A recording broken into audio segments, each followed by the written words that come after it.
Welcome to the TMC Newsroom. Rich Tehrani here, coming to you from Interop 2012 in Las Vegas, Nevada. On our program is Reid. He is the Senior Director of Product Marketing at exinda. Brendan, welcome. Oh, thank you very much, Rich. Good to be here. Likewise, great to have you. Why don't we start off by talking about what your company does? Yeah, so exinda is the fastest growing WAN optimization vendor of the last 8 quarters. And we've experienced incredible growth in WAN optimization as a result of our unique approach to the problem set.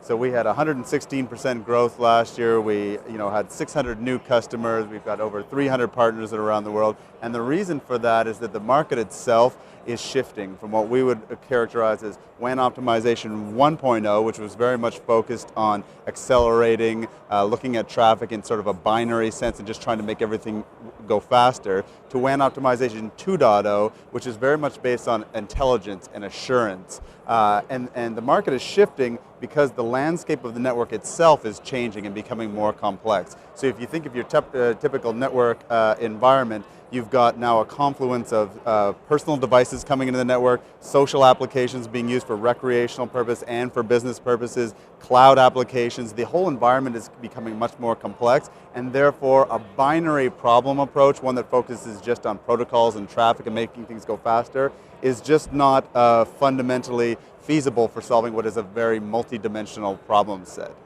What makes exinda unique in this regard and why we're experiencing such success is because everything that we do from an optimization perspective is based on profiling and policy.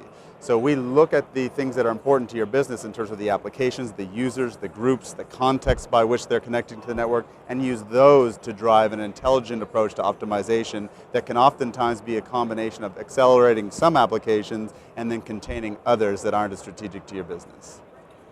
Well, when you said you're dealing with users too, I mean, are there some people that just don't need information as quickly that can be deprioritized? Is that? Yeah, here's a great example. So one of the things we see with our educational customers, for example, is in an educational environment where you're trying to architect what we would call a learning network, you have to strike a balance between great e-learning application quality during the daytime, but also provide a social experience and cultural experience for students in the evenings. So when you think of the network in those terms, in that it has a personality that is connected very much to the priorities of the business, sometimes you need to accelerate, sometimes you need to contain, and even for the very same application, it can at one point be a priority and at one point not be a priority. Take one quick example. The marketing department wants to use YouTube to run a campaign, a strategic campaign. Now that would be a high priority application for a user group of marketing. But when Bob wants to use YouTube to check his NBA highlights from the night before with the very same application, the very same company, not priority. So it's important for a WAN optimization vendor to be able to see the context for a connection, the user, and the application, and use that to drive your approach to optimization. I guess it's not a priority unless Bob doesn't do anything else until he sees the results. Or unless Bob's the CEO. That's true. So, Brendan, I've got to ask you, you made a claim about how many quarters of growth and fastest growing. Couple things.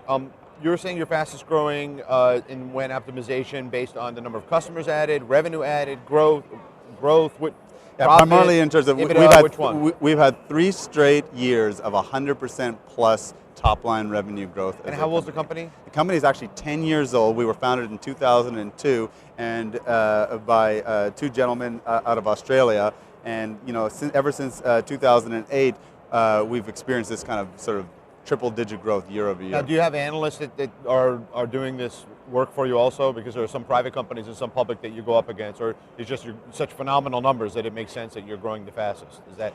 Yeah, I think it just makes sense, and I think those are huge numbers. They are huge numbers, but they're indicative of the fact that the market itself is changing at a very rapid pace, and that the landscape of vendors, and you'll see other vendors speaking about the need to stop thinking about bits and to start thinking about business, and that's what our customers are telling us, and that's why we're experiencing this kind of growth. Excellent. So what's next for the company?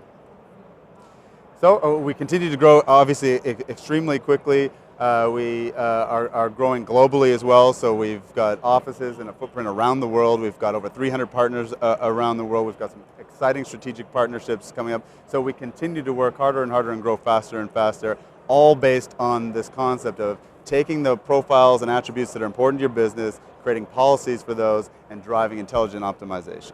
Fantastic. Is there anything we left out? No, I think this is fantastic. Great. Thanks for being here. Great, Rich.